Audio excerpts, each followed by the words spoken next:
So, check these out.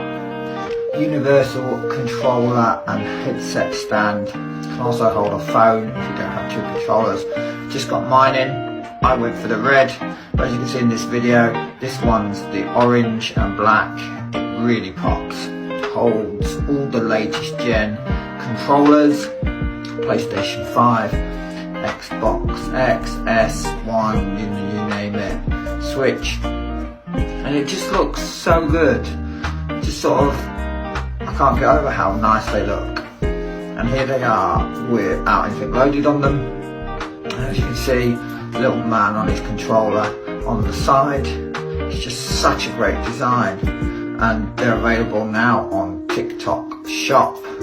And I believe there's certain discounts if you're quick, but hurry up, stock's going fast.